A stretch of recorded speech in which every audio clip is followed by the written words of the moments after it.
এটি ছিল একটা সোমবারের ভিডিও। তো সকালবেলা ছাদে উঠেই মানে ঠাকুর ঘরে যাওয়ার সময় মানে পরিবেশটা দেখতে এত সুন্দর লাগছিল, একদম সবুজে সবুজ, আকাশ একদম পরিষ্কার।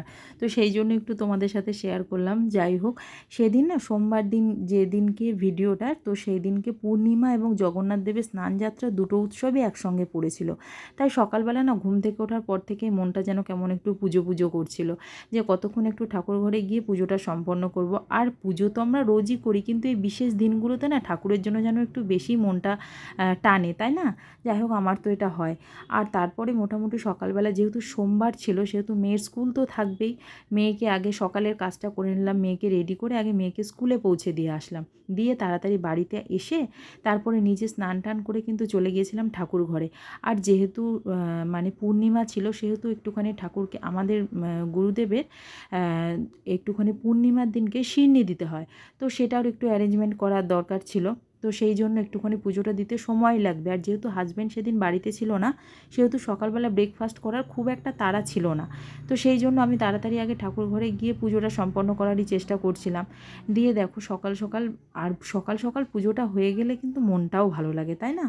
যাই হোক, তো ঠাকুর ঘরে গিয়ে সেদিনকে আগে ঠাকুরকে আর কি পুজোটা দিয়ে নিলাম।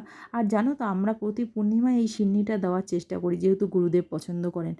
আর কোনো দিন এমনও হয়, দেখবে অতিরিক্ত কাজের চাপের জন্য ঠাকুরকে অনেকটা কম সময়ের মধ্যে পুজোটা শেষ করি, তখন মনটা কিন্তু একটু খারাপ হয় ঠিকই, যে ঠাকুরকে আমি অতটা সময় দিতে পারলাম না। কিন্তু আর একদিকে ভাবি, ঠাকুরও তো জানেন হয়তো আমার মনের অবস্থা, না? আমি চেষ্টা করলে অনেক সময় উপায় থাকে না। আর যেদিন দেখবে খুব ভালো করে একটু সময় নিয়ে ঠাকুরকে পুজো করি না, সেদিন দেখবে মনটা একটা আলাদাই শান্তি আসে, যেটা কিন্তু কাউকে বলে বোঝানো যাবে না।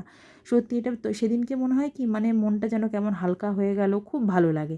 যাই হোক, আর কি বলো তো, পুজো মানে তো শুধু পুজো করা নয়, ভগবানের সঙ্গে নিজের ভালো মন্দ সমস্তটুকু ভাগ করে নেওয়া, তাই না? আর দেখবে মানে এখনকার মানুষ এত একা, আর দেখবে মানুষের মানে সময় বলো, সব কিছু বলো, সময়ের সঙ্গে তাল মিলিয়ে চলতে গিয়ে মানুষের সময়ও হয়ে গেছে ভীষণ কম। যাই হোক, তার মধ্যেও তো আমাদের সময় বের করে একটু ভগবানের কাছে সময় দিলে ভালোই লাগে, তাই না? আর আগে দেখো, আমরা ছোটোবেলায় এই যে চন্দনের গুঁড়ো, মানে এখন তাই দেখি যে মানুষ সমাজের সঙ্গে সঙ্গে সব কিছু কত উন্নত হয়ে গেছে। এখন নাকি চন্দনের গুঁড়োও পাওয়া যায়। তো আগে আমরা তো কী সুন্দর চন্দন বাটতাম, চন্দনের একটা আলাদা গন্ধই ছিল, তাই না? তো যাই হোক, এখন দেখি গুঁড়ো পাওয়া যায়, এখন সময় বাঁচানোর জন্য সেইগুলো দিয়েই যাই হোক চেষ্টা করি। ভগবানই তো তৈরি করছে সব কিছু, তাই না? তাহলে ভগবানের সেবায় লাগাবোই না, না কেন? যাই হোক, আর এই যে কাঠগোলাপ ফুলগুলো দেখছো না, এই ফুলগুলো আমার ভীষণ প্রিয়। এটা কিন্তু আমাদের বাড়ির ফুল, জানো তো? আর এই কাঠগোলাপ ফুল দিয়ে যদি সিংহাসন সাজানো যায়, ঠাকুরকে অপরূপ দেখতে লাগে। আর আমাদের সিন্নি টিন্নি দিয়ে যাই হোক পুজোটো দেওয়া হয়েই গেল।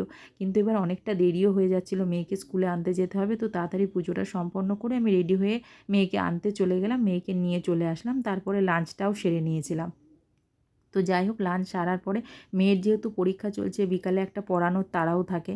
তো যাই হোক, বিকালবেলা মেয়েকে একটু পড়িয়ে নিলাম, নিয়ে তাড়াতাড়ি তারপরে শুয়ে পড়েছিলাম। তো আমার ভিডিওটা কেমন লাগলো অবশ্যই জানিও। দেখা হচ্ছে পরের ভিডিও।